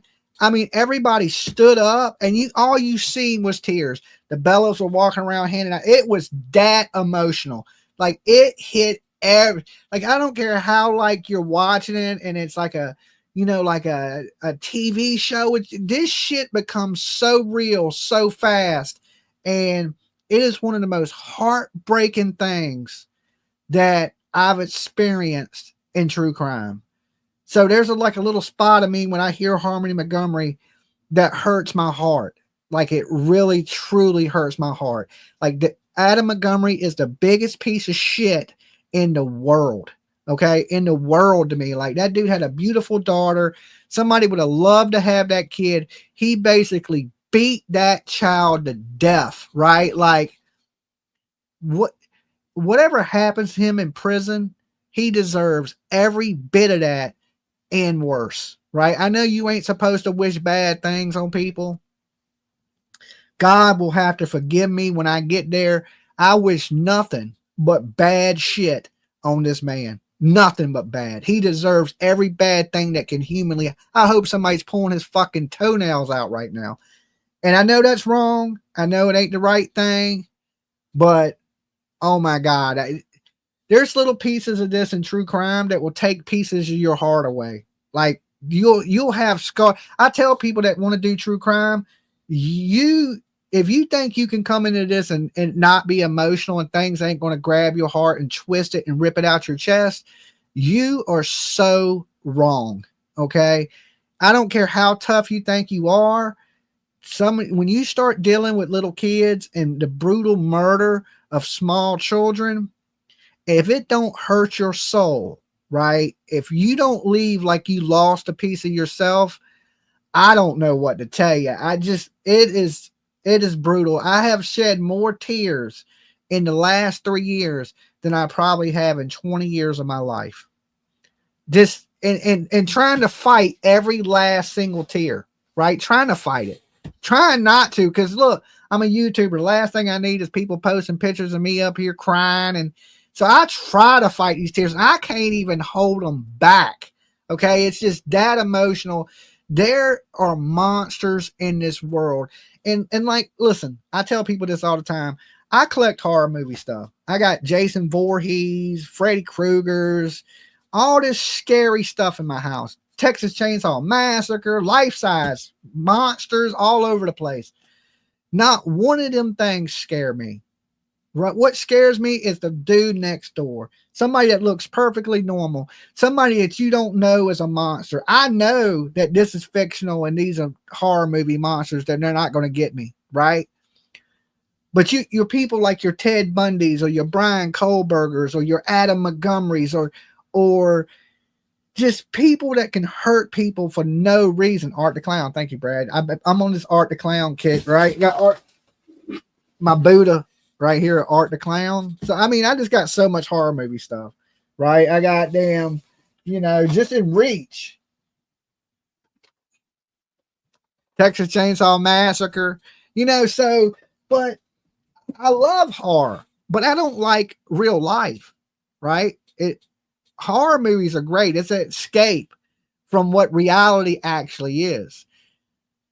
These monsters that are on the street hurting these kids are way worse than any Freddy Krueger, way worse than any Texas Chainsaw Massacre, way worse than any Art the Clown. This is real. Okay, this is real. And in the movies, somebody always escapes and always kills the killer, right? But that ain't how the real world works. That just ain't how the real world works. All right. So I'm more scared of the man next door that I don't know that may be a serial killer than I am of the Candy Man, So let's open the phone lines back up. I got time to take a couple more calls before I got to get out.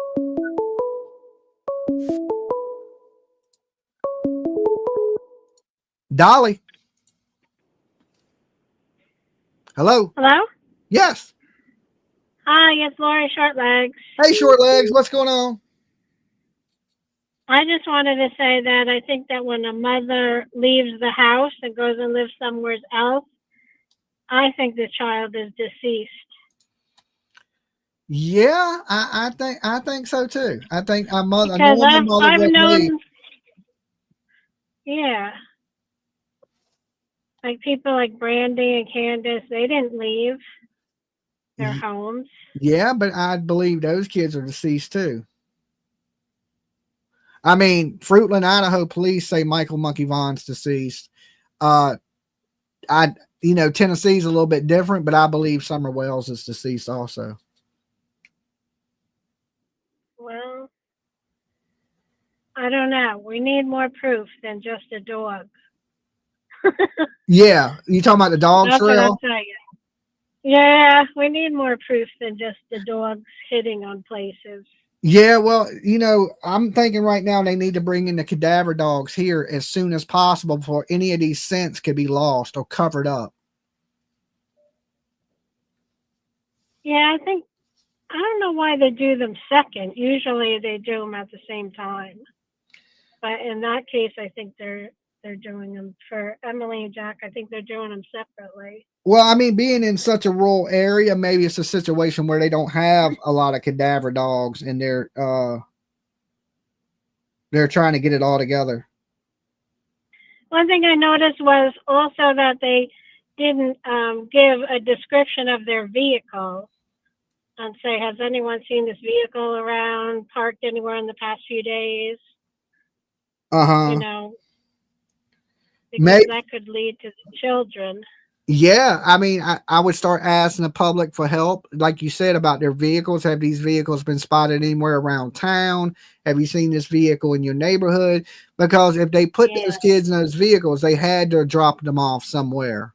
So I think that's how they found where Maddie Soto was, which Stephen Stearns, they put out on the news. Yes, his vehicle. that's what I was thinking. And then, of course, somebody came forward and said, yeah, I seen that vehicle with a flat tire on the side of the road. And then what was Maddie Soto's body was 20 feet from where the guy seen the car. So, yeah, I mean, it would help, the general public. So they haven't really been asking for the help from the general public. Not yet, but we don't know if that's coming once they start to investigate and maybe stumble across something or find something that leads them in that direction. Well, with Sebastian Rogers, I feel like they didn't check all of the cameras as quickly as they should have. It felt like they waited a year and then. Well, no, they had it. Some private detectives found them and released some of them. And I think that's where you're wrong. These police in Hendersonville, they had these videos and they found the videos to be insignificant and they just didn't release it to the public. Then a year later, private investigators and sleuths found these videos and they released them.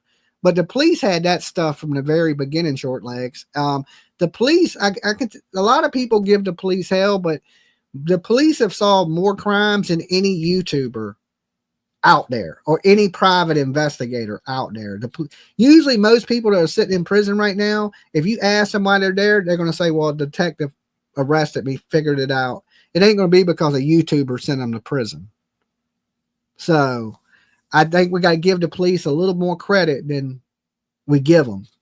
Much as I don't like the police, I still have to say that. yeah, but sometimes I feel like they hold back on too much stuff. Yeah, I agree. I wish That's my opinion. I wish they would be more transparent with us, but some things they don't tell us because they don't want to interfere with their investigation. Yeah, some things I think they have to keep private because it would be between the police and whoever did the crime. Like it would be a private thing. But, yeah, absolutely.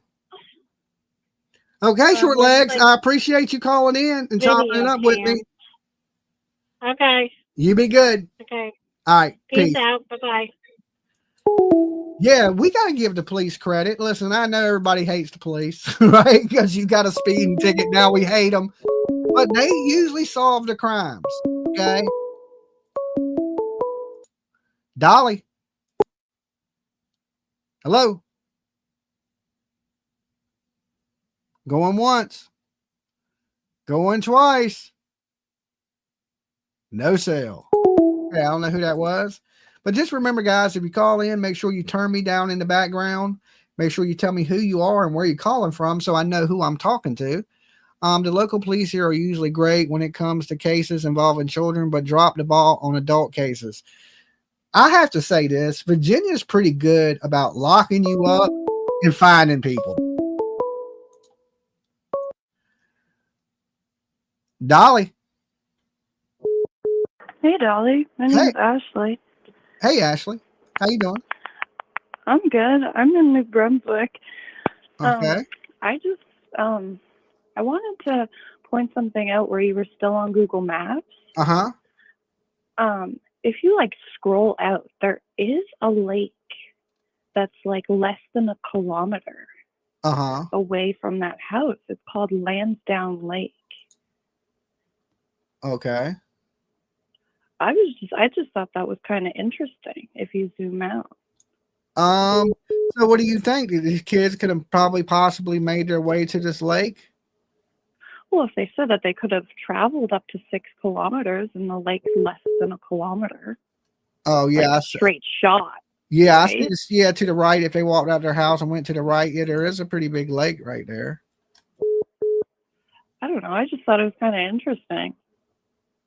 Yeah. I mean, I'm sure if I was, there's a couple little lakes right there in the same area. So yeah, I would think I'd be searching those lakes. That's for sure. It ain't something that don't look like if they were on foot, they couldn't walk to.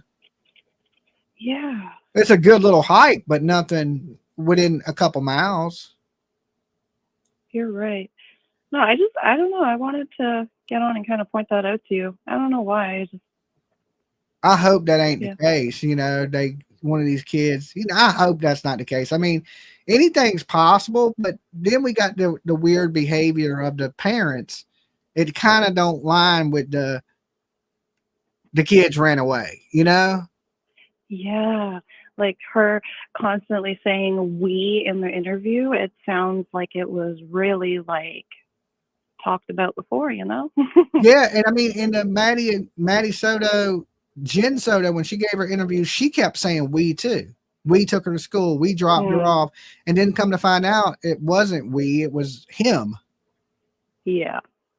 So yeah, that we stuff right is a big red flag to me nowadays. I'm like, oh my God, they said we, which ain't such a big deal, but sometimes it is a big deal. Words, words have meanings and people say things for a reason, either it's to cover up something or to get you off their trail or to make you believe another person.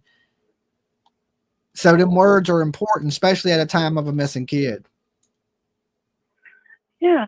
I don't know. Thanks for having me on, Dolly. It was really cool. Not a problem. You be good. Stay safe. You as well. Bye-bye. All right. Peace.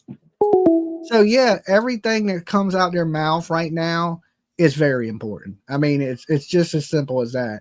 Like if they're covering for each other, we're going to hear a lot of this, we that, because it gives you a witness. Oh, well, I couldn't have done it. I was with this person or this person. We both are saying the same thing. So it has to be true. Well, not if you script it, what you're going to say. And just like a lot of callers said today, that they believe that this child has went missing days before this. I think I got an Amazon package. Thank you guys for subbing up. We're really close to 63,000. So if you're out there watching and you ain't subbed us up yet, go ahead and sub up. I'm going to continue to bring you the updates on this case as it comes in. Right now, it's just a lot of gossip, right? Nothing new has broken this case. The mother's still on the reservation. The dad is still giving interviews. I had got something sent to me that said that, hold on, let me read a little bit of this.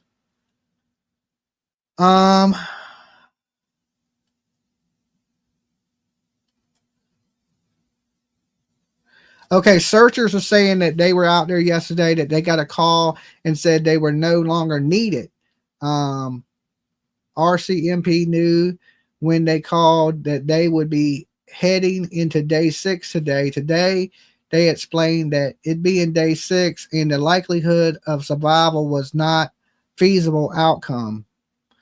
They were scaling back the search and rescue at the end of today, and the RCMP would be taking over the search.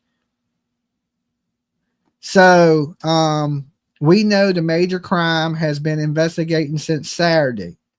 So a day after they went missing, major crimes have been looking. Yeah. We know there was an altercation between family members on the property Saturday night. We know the mother has left the property and is staying with family, and that she is blocked her boyfriend, Daniel, on social media.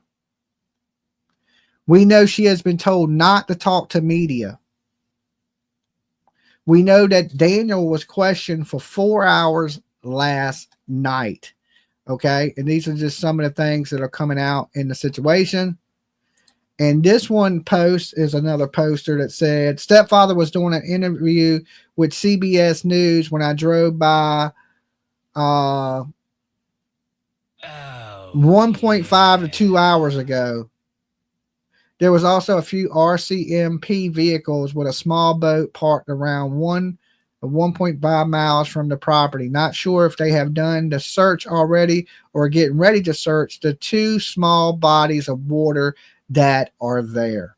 Okay, so that is probably the latest information that came out just an hour ago of somebody driving past the residence, that the father was out there doing a news report with CBS News, that there is a boat in the area, and they're not sure if that person had searched the small ponds or what yet, right? But there is a bigger body of water there, which the caller just mentioned, and there's 2 small bodies of water. As you can see on the map here, you can see there's the big body of water, and then there's 2. But they're saying there is a boat parked up here, and they believe they are searching these 2 small bodies of water. Now, if we're all wrong, then, you know, of course, we owe these family an apology. But I don't think these kids are in this water. I don't think. I mean, that's why I say all this is just my opinion. Don't take nothing here as fact, because it could be something different. I could be wrong on this situation. I don't think I'm wrong. I think the parents are very suspicious, their behavior. And why would the police tell the mother not to communicate or not to do media unless they know something and they're just trying to home in on that? All right. Now, later tonight, I will give another update on what's going on in this and some other stuff in true crime. So make sure you sub up and for the latest updates on this case. If you're following this case, definitely sub the channel. And thank you for everybody that has subbed up. You're just one more person close to us to getting to 63,000. I've been working for years to get that little YouTube plaque to hang on my wall back here. And hopefully this year will be the year of that. Okay. We got a lot of stuff we're going to be doing and covering this year for you guys. So thank you for everybody that super chats, likes the video, shares the video. Without you guys, none of this would be possible. This week, we will still be covering this case, right? We'll just be doing it from the road. We're heading to New York. We're heading to Boston. We're going to be all over the place. And then, of course, when we get back, I got the Brian Kohlberger trial coming up. I got the Stephen Stearns, Matty Soto trial coming up. And, well, Idaho, Florida, Colorado. We're going to be a little bit of everywhere this year. So hopefully I'll get to meet a ton of you guys. Congrats on 63,000. I don't think I've got 63,000 yet. We're getting closer to it thanks to you guys, but I don't think we hit that number quite yet. Yeah. We're one more person closer thanks to Sarah right there that just subbed up watching out there in the ether. So let's continue to pray that something good happens. Listen, I still believe in miracles, even though we think there's foul play and these kids have, may not be with us. And that's according to the local authorities. I believe that the likelihood of these children being alive is very slim. Let's still pray for a miracle, right? It never hurts to say a little prayer anyway. And never know, good things do happen sometimes. It's a sad situation, and that's one of the biggest things in true crime is you're at 63. Well, thank you guys. Thank you for subbing up. Okay, thank you so much. Oh, yeah. There's been a lot of y'all subbing up today, so thank you so much for subbing the channel and 63,000. Okay, yeah. That's a good number. All right, so now we are on our push for 64. All right, 64 sounds good too, right? Thank you guys for everybody that's watching. And I will be back definitely at 63K. Okay. Well, thank you, PJ. Thank you for keeping up with it. 63K. Awesome. Awesome. Awesome. Awesome. You guys are great. Let's keep spreading awareness for these kids. Let's keep being the voice for the voiceless. It takes all of us, guys. It ain't just me. It ain't just these other YouTubers that are doing it. It takes everybody. The more people, the better. And of course, I will see you guys tonight for my regular time show. I'm going to go grab me some lunch, take a dip in the pool, and relax for a few. And I will see you guys later this evening. Peace.